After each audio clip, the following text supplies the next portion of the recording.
iyo Somaliland waxa ku tibin nabadda iyo dawladda uu hogaaminayo madaxweynaha maanta jooga ee markii horena marba meel soo joogay qayb buu ka qaatay nabadda iyo quruxda maanta jirta madaxweyne annagu waxaanu leenahay waxaan jecelahay nin baa laga sheegay nin oday reedmiyo oo xagga yagaas bariga ayaa nin sheekh uga sheekeeyay aakhiro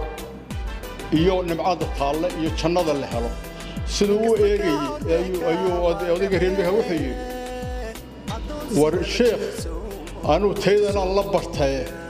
halkay galma leedaynaya